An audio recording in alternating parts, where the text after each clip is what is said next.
no matter how many photos and videos you look at of it, there's nothing like seeing it in the flesh. But wait, Barcelona is amazing, but it's also slammed with tourists. And those tourists do plenty of things that really they shouldn't, like getting trapped in this ultra touristy part of the city, or obsessing about getting into these famous restaurants, or thinking they can just queue up and buy a ticket for the Sagrada Familia. Oh no. But look, I get it. How would you know all this? Well, that's where I come in. I've come to Barcelona to give you the inside track on how to visit this city right. And I've enlisted the help of two Barcelona friends and local experts, famed 5-star private tour guide Patrick and local food journalist Tara. And together, we're going to show you 7 things you should not do when you visit Barcelona. Plus, we're going to give you local transport tips, 3 non-touristy neighborhoods you need to visit, and an incredible restaurant recommendation where I had one of my best meals of the last year. So you can visit Barcelona more like a local and less like a tourist. So I know you didn't bring me here to see the Sagrada Familia, so why have you brought us here? We've been talking about getting around and seeing the city like a local, which you definitely want to do. Yeah. But there are places, despite how touristy they are, like the Sagrada Familia, that you just have to see. Yeah.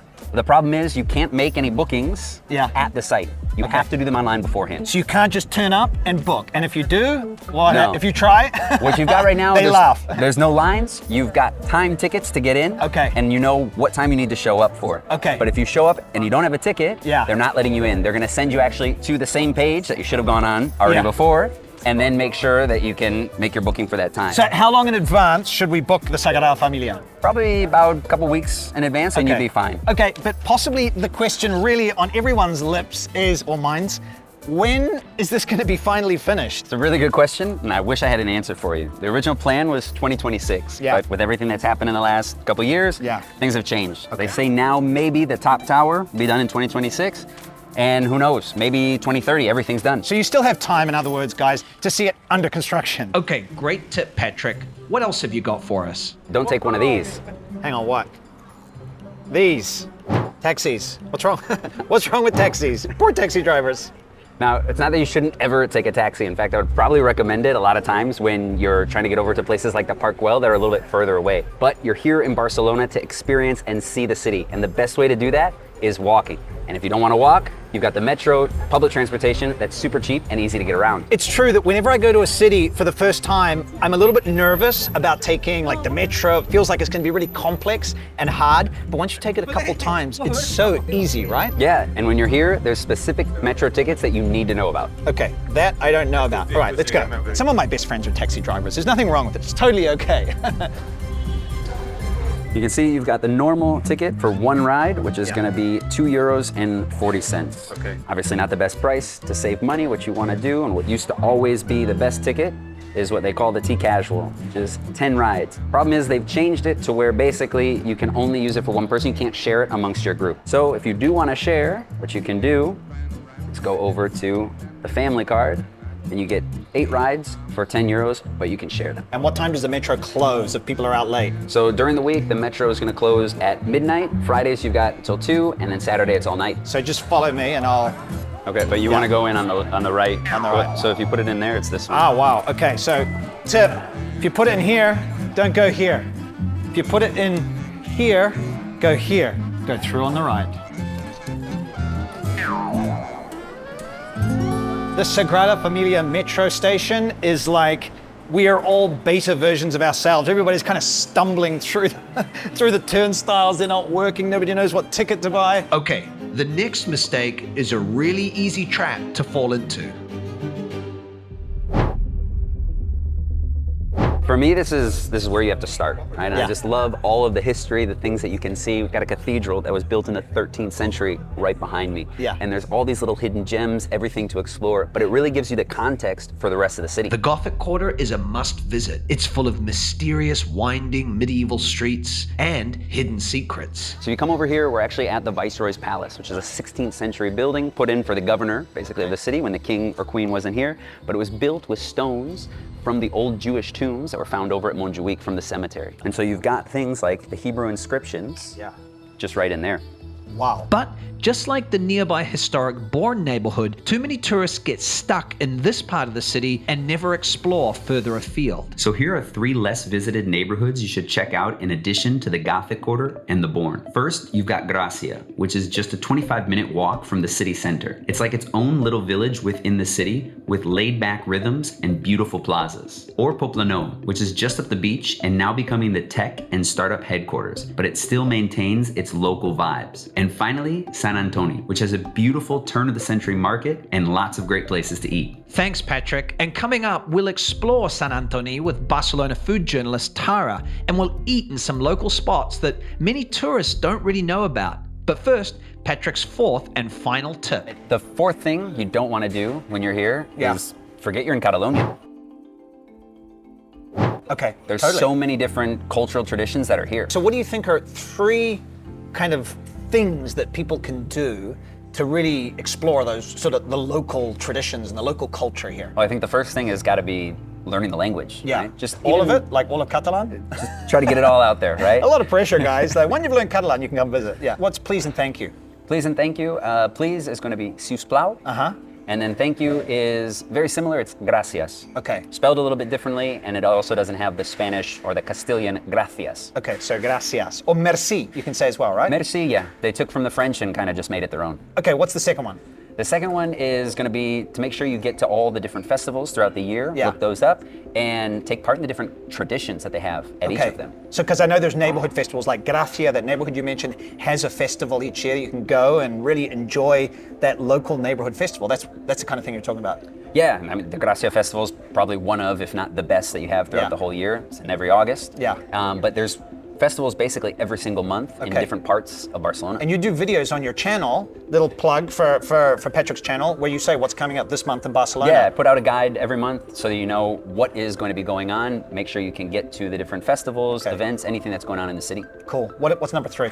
Try the local cuisine. Yeah. Right? Make sure that you get and try out maybe escalivada, which is one of my favorite dishes. It's smoked vegetables. yeah, right? eggplant, red pepper, onion, grilled, usually served cold, sometimes some goat cheese, or the butifarra, the white Catalan sausage. The world's best sausage, yeah. With my taste buds tingling, I bid farewell to Patrick, and the next morning, I meet up with local food journalist and friend, Tara. She divides her time between writing about Barcelona and Catalan cuisine, and also running her culinary center in the Fez Medina in Morocco, with cooking classes and private dining. So, if you're heading that way, I'll drop the link below. So Tara's gonna take us to 3 places in her neighborhood, San Antonio, to eat and drink.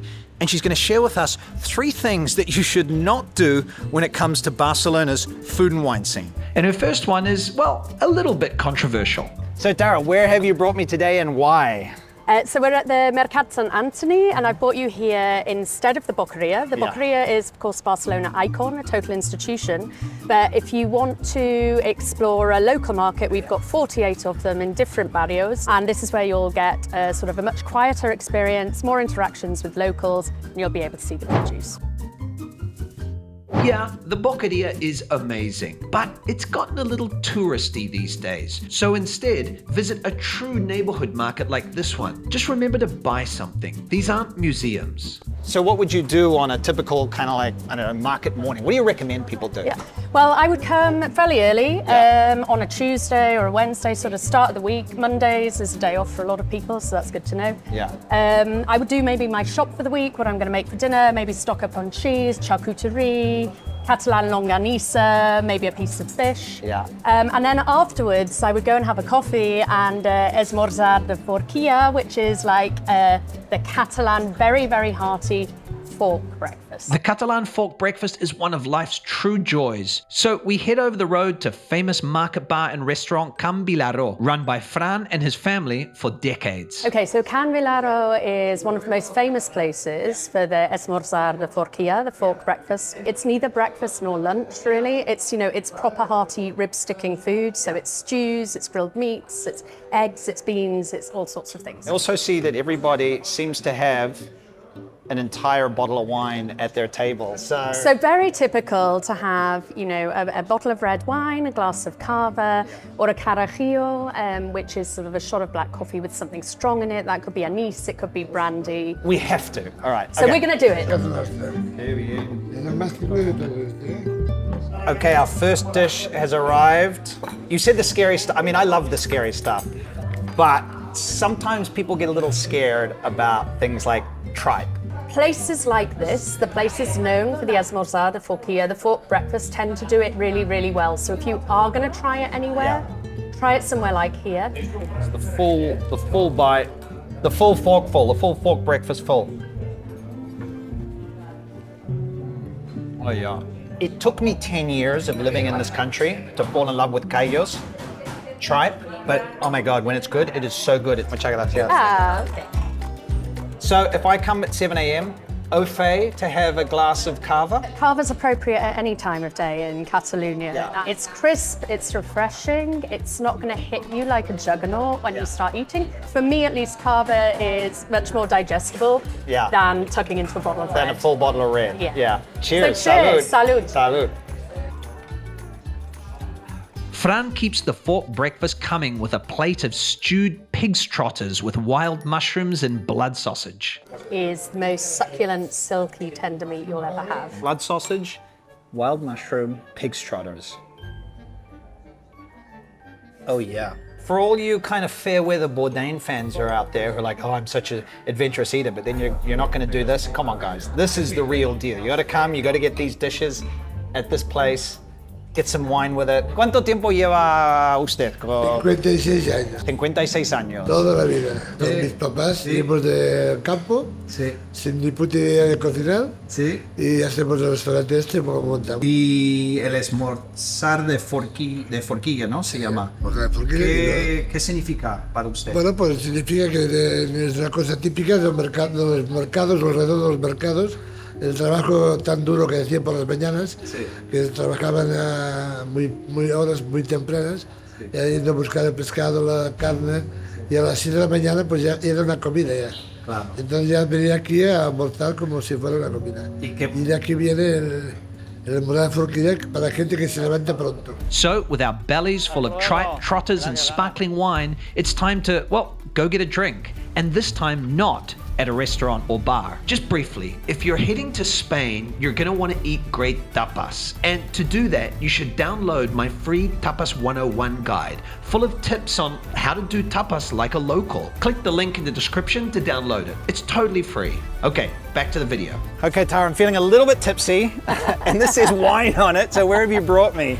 So I brought you to La Vinoteca de San Anthony. Yeah. It's my local wine shop. All right. And the reason I brought you here is because everyone goes to bars and restaurants to have a glass of wine, but in Catalonia, you can also often have a taste and maybe even a snack at a bodega. Wow, this place, Tara, is beautiful. I mean, I would love to have this in my neighborhood. I'd love to have this in my cellar. Yeah. Back in the day, a bodega or wine shop was the place you went to fill up your wine bottles from the barrel and while you were waiting, sip on a glass of the good stuff.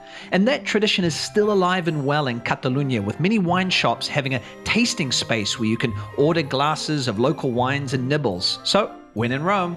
So you've got this huge array of vermouths, including Antique. So it's a bodega that makes vermouth, and it's literally made around the corner. Everyone drinks the red, but in fact, the white is really, really delicate. It has a hint of bitterness, and it's really, really refreshing. I've drunk a lot of vermouth over my 12 years in Spain, but most of it has been red vermouth, and so I'm excited to try this white variety. Yeah, it's kind of a little more floral in a red, delicate. It is so good. Red vermouth, guys, that was last year. You're onto the whites now. Jose pours the next wine that Tara's chosen, a crisp, yummy white that's literally made within the Barcelona city limits. Yeah, it's really acidic. It's beautiful. But what's very interesting about this wine is it's a social inclusion project. Okay. Which means that the people that plant and grow and harvest the grapes and label the wines are people with disabilities. Okay, one more wine, a red. As a father of a rambunctious 2-year-old, I'm really out of practice when it comes to day drinking. What's really special about this winery is they were among the early ones to start using biodynamic principles, which is working to the cycles of the moon, organic principles, but it's actually basically a woman-run winery. And I think it says something when the owner of a wine shop tells you that in their opinion, this is the best wine in Spain. Wow. A really deep garnet red. It's really soft and luscious on the nose. It's like being given a hug. And it's soft and rich and round in the mouth, and that's really like being given a very, very good kiss. The wine is another knockout recommendation from Tara. But before we leave, as a bonus tip, at many Barcelona wine shops, you can still fill up your wine from the proverbial barrel. Bring any container and you'll get a liter of wine for only a few euros. Bye-bye to one of the best wine stores in the world. For the grand finale, Tara takes me around the corner to the restaurant Maleducat. And this is not yet one of Barcelona's famous restaurants. And that's exactly the reason she's brought me here. I mean, I think a lot of people, you know, these days a lot of people travel to eat, and actually a lot of their dining experiences will inform their trip anyway. I think what can be very, very frustrating is when you call these really very big, very famous restaurants, Disfrutar is now, you know, world's best.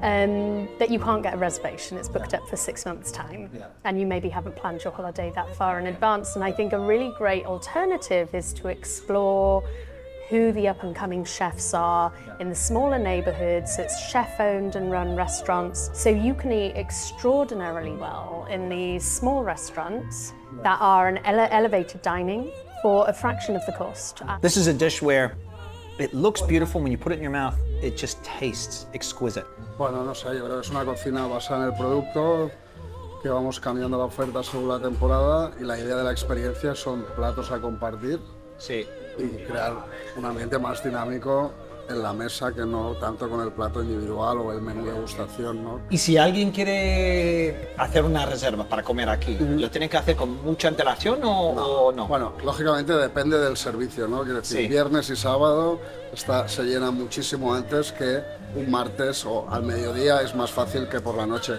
Pero con una semana es suficiente. Pero 5 meses no. No, ojalá. Ojalá. Wow, this is beautiful. Sometimes those big reservations are a little bit stressful and there's a lot of pressure on you to enjoy them. I booked this on Friday, 3 days ago.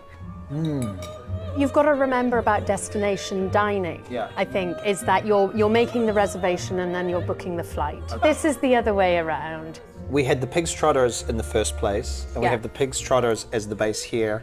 Yeah. And everything comes from the market, which is just out there, right? I think what ties all of this together, and what the silver thread through the entire thing, is that everyone is shopping in St. Anthony markets. So our markets hold us together. They're the glue that keeps society and community together, and that's still going strong, and long may it be so. Okay guys, so we've eaten in some incredible places today, but there is so much more to eat and discover in Barcelona. So if you want to have great tapas and more in the city, click this video that's appearing here, or I take you to 10 of my favorite joints, my favorite places, so you can eat wonderful food the entire trip in Barcelona. All right, we'll see you over there in a moment.